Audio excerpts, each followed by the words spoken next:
अस्सलामुअलैकुम प्यारे इस्लामी साथियों, आप देख रहे हैं प्यारे औलिया चैनल। प्यारे इस्लामी साथियों, आज की इस वीडियो में मैं आप लोगों के लिए सुल्तानुल आरिफीन बुरहानुल आशिकीन शेखुल इस्लाम बाबा फरीदुद्दीन गंज शक्र रहमतुल्लाह अलैह का एक बहुत ही इबरतनाक और ईमान अफरोज वाक़या सुनाने वाला हूँ कि किस तरीके से एक जादूगर ने आप पे जादू कर दिया और आपने उसे मुआफ कर दिया। तो इस वाक़या को पूरे तरीके से जानने के लिए इस वीडियो को आखिर तक देखिए ताकि ये वाक़या आपको सही तरीके से समझ आ सके। इससे पहले कि ये वाक़या आप लोगों को मैं सुनाऊं, अगर आपने अब तक इस चैनल को सब्सक्राइब नहीं किया है तो जल्दी से सब्सक्राइब करके बेल आइकन को क्लिक कर दीजिए ताकि तमाम आने वाले वीडियोस आपको मिलते रहे। बाबा फरीदुद्दीन गंज शक्र रहमतुल्लाह अलैह पर पाक पतन में जादू भी किया गया और जादू के असर की वजह से आप रहमतुल्लाह अलैह का खाना पीना तर्क हो गया।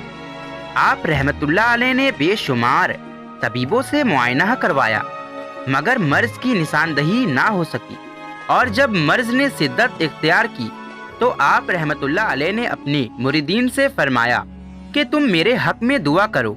एक दिन रात के आखिरी पहर पर बाबा फरीद रहमतुल्लाह अलैह के साहबजादे शेख बदरुद्दीन सुलेमान रहमतुल्लाह अलैह ने आवाज़ सुनी। कोई कह रहा था बाबा फरीद रहमतुल्लाह अलैह पर जादू किया गया है और जादू करने वाला सिहाब जादूगर का बेटा है।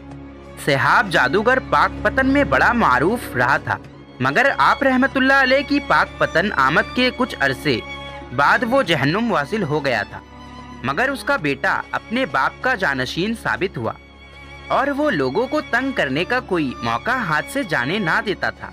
शेख बदरुद्दीन सुलेमान रहमतुल्लाह अलैह ने आवाज़ देने वाले से पूछा कि इस जादू का तोड़ क्या है।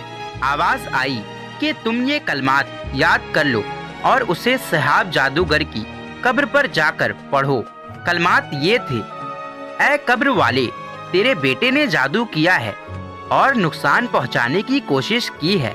अगर वो अपनी इस हरकत से बाज ना आया तू उसे मना कर दे, और अगर तू उसे मना नहीं करेगा तो फिर उसके करीब होगा जो हमारे करीब है। शेख बदरुद्दीन सुलेमान रहमतुल्लाह अलैह ने सुबह होते ही ये वाक़या हजरत ख्वाजा निजामुद्दीन औलिया रहमतुल्लाह अलैह को सुनाया और फिर इस बात का जिक्र बाबा फरीद रहमतुल्लाह अलैह से किया गया। आप रहमतुल्लाह अलैह ने हजरत ख्वाजा निजामुद्दीन औलिया रहमतुल्लाह अलैह से फरमाया, तुम जाओ और जाकर सिहाब जादूगर की कब्र पर इन कलमात को पढ़ो। हजरत ख्वाजा निजामुद्दीन औलिया रहमतुल्लाह अलैह ने हुक्म की तामील की और फिर जब उन कलमात को पढ़ने के बाद सिहाब जादूगर की कब्र के सरहाने हाथ मारा तो वहाँ कुछ मिट्टी नजर आई। जब वो मिट्टी हटाई तो वहाँ से एक आटे का पुतला बरामद हुआ जिस पर बेशुमार सुइयां पेवस थीं और उसको घोड़े के बाल से इंतहाई मजबूती से बांधा गया था। हजरत ख्वाजा निजामुद्दीन औलिया रहमतुल्लाह अलैह उस पुतले को लेकर बाबा फरीद रहमतुल्लाह अलैह की खिदमत में हाजिर हुए। फिर बाबा फरीदगंज शक्कर रहमतुल्लाह अलैह ने हुक्म दिया कि इसमें पेवस तमाम सुइयां एक एक करके निकाल दो।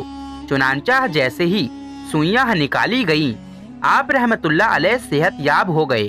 आप रहमतुल्लाह अलैह ने हुक्म दिया कि तुम ये पुतला, सुइयां और घोड़े का बाल दरिया में बहा दो। इस वाक़या की इतला होते ही हाकिम शहर ने सिहाब जादूगर के बेटे को गिरफ्तार कर लिया और हुक्म दिया कि इसे कत्ल कर दो।